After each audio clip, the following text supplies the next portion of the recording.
السلام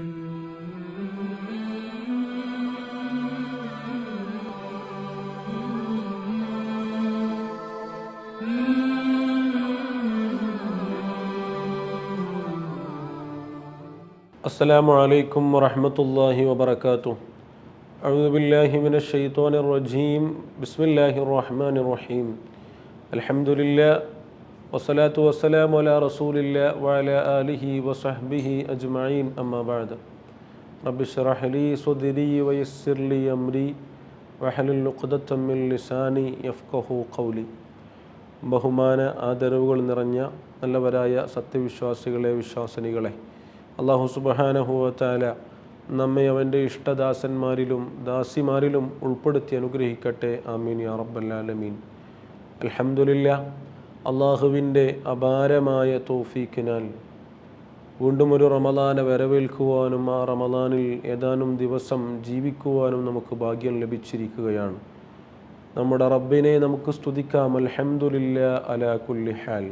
മുഅ്മിനീങ്ങളെ, ഈ വർഷത്തെ നമ്മുടെ റമളാൻ പ്രമേയം റമളാൻ വിശുദ്ധിയുടെ കർമ്മ സാഫല്യം എന്നതാണല്ലോ. നോമ്പിനെക്കുറിച്ച് അള്ളാഹു പരിചയപ്പെടുത്തുന്ന പരിശുദ്ധ ഖുർആനിലെ സൂറത്ത് ബഖറയിലെ 183-ാമത്തെ ആയത്തിലൂടെ അള്ളാഹ് പറയുകയാണ്, യാ അയ്യുഹല്ലദീന ആമനൂ കുതിബ അലൈക്കുമുസ് സിയാമു കമാ കുതിബ അലല്ലദീന മിൻ ഖബ്ലിക്കും ലഅല്ലക്കും തത്തഖൂൻ. ഓ സത്യവിശ്വാസികളെ, നിങ്ങളുടെ മുൻഗാമികൾക്ക് നോമ്പ് നിർബന്ധമാക്കപ്പെട്ടതുപോലെ നിങ്ങൾക്കും നോമ്പ് നിർബന്ധമാക്കിയിരിക്കുന്നു. എന്തിനു വേണ്ടിയാണ് നോമ്പ് നിർബന്ധമാക്കപ്പെട്ടിട്ടുള്ളത്? ലഅല്ലക്കും തത്തഖൂൻ, നിങ്ങൾ തഖ്വയുള്ളവരായി മാറുവാൻ വേണ്ടിയാണ്, അഥവാ വിശുദ്ധിയുള്ളവരായി മാറാൻ വേണ്ടിയാണ്. തഖ്വ എന്ന് പറഞ്ഞാൽ അത് തന്നെയാണ് വിശുദ്ധി എന്ന് പറഞ്ഞതുകൊണ്ടും ഉദ്ദേശിക്കുന്നത്. മുഅ്മിനീങ്ങളെ, അപ്പോൾ റമളാൻ വിശുദ്ധിയുടെ കർമ്മ സാഫല്യമെന്ന് പറയുമ്പോൾ റമളാനിലെ ഏറ്റവും പ്രധാനപ്പെട്ട കർമ്മമാണ് നോമ്പ് എന്ന് പറയുന്നത്. ആ കർമ്മം നാം ചെയ്യുന്നതിലൂടെ നാം ആർജിച്ചെടുക്കേണ്ട കർമ്മ സാഫല്യമാണ് വിശുദ്ധി എന്ന് പറയുന്നത്. റമളാനിലൂടെ നാം ആ വിശുദ്ധി നേടിയെടുക്കണം. അള്ളാഹു നമുക്കതിനുള്ള തൗഫീഖ് നൽകി അനുഗ്രഹിക്കട്ടെ. തഖ്വ, ആ തഖ്വയോടുകൂടെയുള്ള ജീവിതം, ഇതെല്ലാം പരിശുദ്ധ ഖുർആനിൽ ധാരാളം അള്ളാഹു ഓർമ്മപ്പെടുത്തിയതായി നമുക്ക് കാണാൻ സാധിക്കുന്നതാണ്. നബിമാരെല്ലാം അവരുടെ സമൂഹത്തോട് ഓർമ്മപ്പെടുത്തിയതും നിങ്ങൾ തഖ്വയോടുകൂടെ ജീവിക്കുന്നില്ലേ എന്നതാണ്. ഖുർആനിലെമ്പാടും കാണാം, ഇദ് ഖാല ലഹും അഖൂഹും നൂഹുൻ അലാ തത്തഖൂൻ. നിങ്ങളുടെ സഹോദരൻ നൂഹ് നബി അലൈഹിസ്സലാത്തു വസ്സലാം അവരുടെ സമുദായത്തോട് പറഞ്ഞ സന്ദർഭം, അലാ തത്തഖൂൻ, നിങ്ങൾ തഖ്വയുള്ളവരാകുന്നില്ലേ? ഇങ്ങനെ ഓരോ നബിമാരും അവരുടെ സമൂഹത്തോട് പറഞ്ഞ തഖ്വ കൊണ്ടുള്ള വസിയ്യത്ത്, തഖ്വയോടെ ജീവിക്കുന്നില്ലേ എന്ന ഓർമ്മപ്പെടുത്തൽ നമുക്ക് പരിശുദ്ധ ഖുർആനിലെമ്പാടും കാണാൻ സാധിക്കുന്നതാണ്. ഹബീബായ നബി മുഹമ്മദ് മുസ്തഫ സല്ലല്ലാഹു അലൈഹി വസല്ലമ തങ്ങളോടും അള്ളാഹു ഓർമ്മപ്പെടുത്തിയതും സമൂഹത്തോട് നിങ്ങൾ ഓർമ്മപ്പെടുത്തണം. കുൽ, നബിയെ നിങ്ങൾ പറയണം, യാ ഇബാദില്ലദീന ആമനു, എൻ്റെ വിശ്വസിച്ച അടിമകളോട് നിങ്ങൾ പറയണം, ഇത്തഖൂ റബ്ബക്കും, നിങ്ങളുടെ റബ്ബിന് നിങ്ങൾ തഖ്വ ചെയ്യണമെന്ന് നിങ്ങൾ നിങ്ങളുടെ സമൂഹത്തോട്, സമുദായത്തോട് പറയൂ നബിയെ എന്ന് അള്ളാഹു ഹബീബ് സല്ലല്ലാഹു അലൈഹി വസല്ലമ തങ്ങളോടും ഓർമ്മപ്പെടുത്തിയതായി നമുക്ക് കാണാൻ സാധിക്കുന്നതാണ്. അപ്പോൾ തഖ്വ നേടിയെടുക്കുക, വിശുദ്ധി നേടിയെടുക്കുക എന്നത് വളരെ പരമപ്രധാനമാണ്. റമളാനിലെ നോമ്പിനല്ല പ്രാധാന്യം, നോമ്പിലൂടെ നാം നേടിയെടുക്കേണ്ട കർമ്മ സാഫല്യമാകുന്ന വിശുദ്ധിക്കാണ് പ്രാധാന്യം. നോക്കണേ മുഅ്മിനീങ്ങളെ, ഇസ്ലാമിലെ ഏറ്റവും വലിയ പ്രാധാന്യമുള്ള പുണ്യാർഹമായ കർമ്മമാണല്ലോ ഹജ്ജ് എന്ന് പറയുന്നത്. ആ ഹജ്ജിനെ കുറിച്ച് അള്ളാഹു പരിചയപ്പെടുത്തുന്ന പരിശുദ്ധ ഖുർആനിലെ ആയത്തിൽ നമുക്ക് കാണാവുന്നതാണ്, ഹജ്ജിന് വേണ്ടി നിങ്ങൾ ഒരുങ്ങി തയ്യാറാകണം. വതസവ്വദു ഫഇന്ന ഖൈറസ്സാദി തഖ്വ, നിങ്ങൾ ഹജ്ജിന് വേണ്ടി ഒരുങ്ങി തയ്യാറാകണം. നിങ്ങളങ്ങനെ ഒരുങ്ങി തയ്യാറാകുന്ന വിഷയത്തിൽ ഏറ്റവും നല്ല ഒരുങ്ങി തയ്യാറാകുന്ന ഒരുക്കം, പല കാര്യങ്ങളും നിങ്ങൾ ഒരുക്കി തയ്യാറാക്കി വെക്കുമ്പോൾ അതിൽ നിങ്ങൾ ഏറ്റവും ആദ്യമായി പരമപ്രധാനമായി നിങ്ങൾ തയ്യാറു ചെയ്തു വെക്കേണ്ട ഒരു ഒരുക്കം തഖ്വയാണ് എന്ന് അള്ളാഹു നമ്മളെ ഓർമ്മപ്പെടുത്തുകയാണ്. നോക്കണേ മുഅ്മിനീങ്ങളെ, ഇസ്ലാമിലെ പഞ്ചസ്തൂപങ്ങളിൽ അതിപ്രധാനമായ ഓരോ മുഅ്മിനിനും അവൻ്റെ തടിക്ക് നിർബന്ധമായ ഫർള് ഐനായ കാര്യമാണല്ലോ പരിശുദ്ധമായ നമസ്കാരം എന്ന് പറയുന്നത്. ആ നമസ്കാരത്തെക്കുറിച്ച് അള്ളാഹു പരിചയപ്പെടുത്തിയ പരിശുദ്ധ ഖുർആനിലെ ആയത്തിലും നമുക്ക് കാണാം, വത്തഖൂഹ്, നിങ്ങൾ തഖ്വ ചെയ്യണം, വ അഖീമുസ്സലാ, നിങ്ങൾ നിസ്കാരം നിലനിർത്തുകയും ചെയ്യണം. അപ്പോൾ തഖ്വ ചെയ്യണമെന്ന് ഓർമ്മപ്പെടുത്തി, വിശുദ്ധി സംശീകരിക്കണമെന്ന് ഓർമ്മപ്പെടുത്തിയിട്ടാണ് നമസ്കരിക്കാൻ പോലും നമ്മളോട് പറഞ്ഞത്. അപ്പോൾ കർമ്മങ്ങൾക്കല്ല പ്രാധാന്യം, കർമ്മങ്ങളുടെ സാഫല്യമായി നാം നേടിയെടുക്കുന്ന വിശുദ്ധിക്കാണ് പ്രാധാന്യമെന്ന് ഇതിലൂടെ നമുക്ക് മനസ്സിലാക്കാൻ വേണ്ടി സാധിക്കുന്നതാണ്. അള്ളാഹു ആ വിശുദ്ധി നേടിയെടുക്കുന്നവരിൽ നമ്മളെയൊക്കെ ഉൾപ്പെടുത്തി അനുഗ്രഹിക്കട്ടെ, ആമീൻ എന്ന് ദുആ ചെയ്യുകയാണ്. മുഅ്മിനീങ്ങളെ, പരിശുദ്ധ റമളാൻ, ആ റമളാനിലെ നോമ്പിനാണ് പ്രാധാന്യമെങ്കിൽ ഹബീബായ സല്ലല്ലാഹു അലൈഹി വസല്ലമ തങ്ങൾക്ക് പ്രവാചകത്വം ലഭിച്ചത് 40-ാമത്തെ വയസ്സിലാണ് നുബുവത്ത് ലഭിച്ചത്. എപ്പോഴാണ് നോമ്പ് നിർബന്ധമാകുന്നത്? പ്രവാചകർക്ക് പ്രവാചകത്വം ലഭിച്ച് ഏതാണ്ട് 14 വർഷം കഴിഞ്ഞതിന് ശേഷമാണ് നോമ്പ് നിർബന്ധമാകുന്നത് എന്ന് നമുക്ക് ചരിത്രത്തിൽ നിന്ന് മനസ്സിലാക്കാൻ വേണ്ടി സാധിക്കുന്നതാണ്. നോക്കൂ നിങ്ങൾ, ഇസ്ലാമിലേക്ക് ആദ്യം പ്രവേശിച്ച നബി സല്ലല്ലാഹു അലൈഹി വസല്ലമ തങ്ങളെ കൊണ്ട് ആദ്യമായി ഇസ്ലാം സ്വീകരിച്ചത് അവിടുത്തെ പ്രിയപ്പെട്ട പത്നി ഖദീജ ബീവി റളിയല്ലാഹു അൻഹയാണ്. നമ്മുടെ മഹദി ഉമ്മയായ ഖദീജ ബീവി റളിയല്ലാഹു അൻഹയാണ് ഇസ്ലാമിലേക്ക് ആദ്യമായി കടന്നു വന്ന ആള്. അവർ പക്ഷേ വിട പറഞ്ഞു പോകുന്നത് നോമ്പ് നോൽക്കാത്തവരായിട്ടാണ്. എന്ന് പറഞ്ഞാൽ ഖദീജ ബീവി റളിയല്ലാഹു അൻഹ വിട പറയും നേരം വരെ റമളാൻ നോമ്പ് നിർബന്ധമായിട്ടില്ല എന്നതാണ്. പോരാത്തതിന് ഖദീജ ബീവി റളിയല്ലാഹു അൻഹ വിട പറയുന്ന മാസം റമളാൻ മാസമാണ്. ഹിജ്റയുടെ ഏതാണ്ട് 3 വർഷങ്ങൾക്ക് മുമ്പുമാണ് എന്ന് നമുക്ക് ചരിത്രത്തിൽ കാണാവുന്നതാണ്. പക്ഷേ നോമ്പ് അന്ന് നിർബന്ധമായിട്ടില്ല. അപ്പം നോമ്പിനല്ല പ്രാധാന്യമെന്ന് നമുക്കതിൽ നിന്ന് മനസ്സിലാക്കാൻ വേണ്ടി സാധിക്കുന്നതാണ്. നോമ്പ് നോൽക്കുക, കേവലം പട്ടിണി കിടക്കുക എന്നതിലല്ല കാര്യമുള്ളത് എന്ന് നമുക്കിതിൽ നിന്ന് ഉൾക്കൊള്ളാൻ സാധിക്കണം. അല്ലാഹു ഈമാൻ നൽകി അനുഗ്രഹിക്കട്ടെ. ഈ പട്ടിണിക്കുമേൽ ഈ നോമ്പ് കൊണ്ട് നാം നേടിയെടുക്കേണ്ടത്, നോമ്പ് എന്ന് പറഞ്ഞാൽ തന്നെ ഒരു പരിശീലനമാണ്. നമ്മുടെ ശരീരത്തിൻ്റെ വിചാരങ്ങളെ നിയന്ത്രിച്ചുകൊണ്ട് നമ്മൾ നേടിയെടുക്കുന്നത് വിശുദ്ധിയെയാണ്. എനിക്കിതിന് സാധിക്കുമെന്ന ഒരു കോൺഫിഡൻസാണ് നമ്മൾ നേടിയെടുക്കുന്നത്. മറ്റു മാസങ്ങളിൽ നമ്മൾ ജീവിച്ച പോലെയല്ലല്ലോ ഈ മാസത്തിൽ നമ്മൾ ജീവിക്കുന്നത്. ഈ മാസത്തിൽ പ്രത്യേകം നമ്മൾ ജമാഅത്തിനും നന്മകൾക്കുമൊക്കെ താല്പര്യം കാണിക്കുന്നു. അതോടൊപ്പം തന്നെ അധാർമിക പ്രവർത്തികളിൽ നിന്നും പ്രവർത്തനങ്ങളിൽ നിന്നും അത്തരം സ്ഥലങ്ങളിൽ നിന്നുമൊക്കെ നമ്മൾ മാറി നിൽക്കാൻ പരമാവധി ശ്രമിക്കുകയും ചെയ്യുന്നു. അല്ലാഹു സുബ്ഹാനഹു വ തആല നോമ്പിലൂടെ വിശുദ്ധി നേടിയെടുക്കാനും ആ വിശുദ്ധി ജീവിതാന്ത്യം വരെ നിലനിർത്തുവാനും നമുക്കൊക്കെ തൗഫീക്ക് നൽകി അനുഗ്രഹിക്കട്ടെ, ആമീൻ എന്ന് ദുആ ചെയ്യുകയാണ്. പ്രിയമുള്ളവരെ, അപ്പോൾ വിശുദ്ധി നാം സ്വാംശീകരിക്കേണ്ടതുണ്ട്. ആ വിശുദ്ധിയുള്ള തഖ്വയുള്ള ഹൃദയത്തിൽ നിന്ന് കർമ്മം വരുമ്പോഴാണ് അത് സ്വീകാര്യയോഗ്യമായ കർമ്മമായി മാറുന്നത്. നോക്കൂ നിങ്ങൾ, ഇസ്ലാമിക ചരിത്രത്തിലെ വളരെ പ്രസിദ്ധമായ ഒരു യുദ്ധമാണല്ലോ ഉഹദ് യുദ്ധം എന്ന് പറയുന്നത്.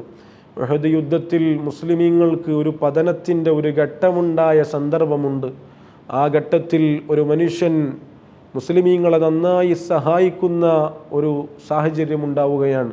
വിശ്വാസിയായ ഒരു ഗോത്രവിഭാഗക്കാരനായ ഒരു മുസ്ലിം ചെറുപ്പക്കാരൻ, ഒരു മുസ്ലിം ആയ മനുഷ്യൻ മുസ്ലിമീങ്ങൾക്ക് വേണ്ടി ശത്രു സൈന്യത്തോട് സജീവമായി ധീരമായി പോരടിക്കുന്നത് സഹാബാക്കളൊക്കെ കാണുകയാണ്. ഇത് കണ്ടപ്പോൾ സഹാബാക്കളൊക്കെ അടക്കം പറഞ്ഞുപോയി, ഇന്നത്തെ ഈ ദിവസത്തിൻ്റെ പ്രാധാന്യം മുഴുവനും, ഈ യുദ്ധത്തിൻ്റെ പ്രതിഫലം മുഴുവനും ഈ മനുഷ്യൻ കൊണ്ടുപോയി, എന്തുമാത്രമാണ് അദ്ദേഹം പോരാടുന്നത് എന്ന് സഹാബത്തൊക്കെ പറയുകയാണ്. നബി സല്ലല്ലാഹു അലൈഹി വസല്ലമ തങ്ങളോട് പോയി സഹാബത്ത് പറഞ്ഞു, മാ അജ്സഉ മിന്നാ മാ അജ്സഉ മിനൽ യൗമ അഹദുൻ കമാ അജ്സഉ ഫുലാൻ. ഇന്ന് ഈ വ്യക്തി നേടിയെടുത്തതുപോലെയുള്ളൊരു പ്രതിഫലം മറ്റൊരാളും നേടിയെടുത്തിട്ടുണ്ടാകില്ല. അത്രമേൽ പ്രാധാന്യവും പ്രതിഫലവും ഈ മനുഷ്യൻ ഇന്ന് വാരിക്കൂട്ടിയിട്ടുണ്ട് എന്ന് സഹാബത്ത് പറഞ്ഞപ്പോൾ നബി സല്ലല്ലാഹു അലൈഹി വസല്ലമ തങ്ങൾ മറുപടി പറഞ്ഞു, അമാ അറിയണം കേട്ടോ, ഇന്നഹു മിൻ അഹ്ലിന്നാർ, ആ മനുഷ്യൻ നരകാവകാശിയാണ് എന്ന് പറയുകയാണ്. എന്തേ കാരണം? ആ മനുഷ്യൻ്റെ ഉള്ളിലെ ഹൃദയവികാരം അത് ആളുകൾക്കിടയിൽ ഒരു സ്ഥാനം ലഭിക്കണമെന്നതായിരുന്നു. അവൻ ആളുകൾക്കിടയിൽ ഒരു പ്രസിദ്ധിയുള്ള ആളായി മാറണം എന്നതായിരുന്നു അവൻ്റെ താല്പര്യം. ലാ തത്ലുബ് ഇൻദൽ മുഹൈമിനി മൻസില ഇൻ കുൻത തത്ലുബ് ഇൻദന്നാസി മൻസില. നീ അള്ളാഹുവിൻ്റെ അടുക്കൽ ഒരു സ്ഥാനവും നീ ആഗ്രഹിക്കേണ്ടതില്ല, ചോദിക്കേണ്ടതില്ല. ഇൻ കുൻത തത്ലുബ് ഇൻദന്നാസി മൻസില, ജനങ്ങൾക്കിടയിൽ ഒരു സ്ഥാനമാനം കിട്ടണമെന്ന് നീ കൊതിക്കുകയാണെങ്കിൽ റബ്ബിനോടൊന്നും ചോദിച്ചിട്ടു കാര്യമില്ല എന്ന് മഹാനാകുന്ന സൈനുദ്ദീൻ മഖ്ദൂം തങ്ങൾ അവിടുത്തെ അദ്കിയിൽ രേഖപ്പെടുത്തിയതായി നമുക്ക് കാണാൻ സാധിക്കുന്നതാണ്. നോക്കണേ മുഅ്മിനീങ്ങളെ, അപ്പോൾ വിശുദ്ധിയുള്ള ഹൃദയത്തിൽ നിന്ന് ആകണം നമ്മുടെ കർമ്മങ്ങളൊക്കെ വരേണ്ടത്. വിശുദ്ധി നേടുക എന്നതാണ്, ഹൃദയവിശുദ്ധി നേടുക, തഖ്വ ആർജിക്കുക എന്നതാണ് റമദാൻ എന്ന് പറയുന്ന ഈ മാസത്തിൻ്റെയും ഈ മാസത്തിലെ സുപ്രധാനമായ കർമ്മമാകുന്ന നോമ്പിൻ്റെയും സാഫല്യം വിശുദ്ധി നേടലാണ്. അള്ളാഹു വിശുദ്ധി നേടിയ ആളുകളുടെ കൂട്ടത്തിൽ, വിശുദ്ധി നേടുന്ന സൗഭാഗ്യവാന്മാരുടെയും സൗഭാഗ്യവതികളുടെയും കൂട്ടത്തിൽ നമ്മളെയൊക്കെ ഉൾപ്പെടുത്തി അനുഗ്രഹിക്കട്ടെ എന്ന് ആത്മാർത്ഥമായി പ്രാർത്ഥിക്കുകയാണ്. നമ്മുടെ പ്രാർത്ഥനകളിലൊക്കെയും അങ്ങനെ തഖ്വയുള്ളവരായി മാറാൻ വേണ്ടിയുള്ള പ്രാർത്ഥന ഈ മാസത്തിൽ പ്രത്യേകിച്ചും അതല്ലാത്തപ്പോഴും സദാ ഉണ്ടാകണമെന്നുകൂടെ അവസരോചിതം ഓർമ്മപ്പെടുത്തുകയാണ് എൻ്റെ പ്രിയമുള്ള സത്യവിശ്വാസികളെ, മുഅ്മിനീങ്ങളെ. നോക്കൂ, നിങ്ങൾ ആ വിശുദ്ധി നേടാൻ വേണ്ടി, തഖ്വ ആർജിക്കാൻ വേണ്ടിയാണ് ഈ ഒരു മാസത്തെ അള്ളാഹു സംവിധാനിച്ചിട്ടുള്ളത്. ഈ മാസത്തെ അള്ളാഹു സംവിധാനിച്ചിട്ടുള്ള ഈ ഒരു സ്ട്രക്ചർ തന്നെ നമ്മൾ നോക്കുമ്പോൾ വളരെ മനോഹരമായി നമുക്കതിനെ മനസ്സിലാക്കാൻ വേണ്ടി സാധിക്കുന്നതാണ്. റമദാനിൽ നാം ആർജിക്കേണ്ട തഖ്വ ആർജിക്കാൻ വേണ്ടി അള്ളാഹു നമുക്ക് ഈ മാസം സംവിധാനിച്ചത് 3 പത്തുകളായിട്ടാണ്. ഒന്നാമത്തെ 10 അത് കാരുണ്യത്തിൻ്റെ 10ആണ്. കാരുണ്യം, അള്ളാഹുവിൻ്റെ കാരുണ്യം കൊണ്ടേ നമുക്ക് വിശുദ്ധി ലഭിക്കുകയുള്ളൂ. അള്ളാഹുവിൻ്റെ പ്രത്യേക കടാക്ഷം ലഭിച്ചവർക്ക് തഖ്വ എന്ന് പറയുന്ന വിശുദ്ധി നമുക്ക് നേടിയെടുക്കാൻ വേണ്ടി സാധിക്കുകയുള്ളൂ.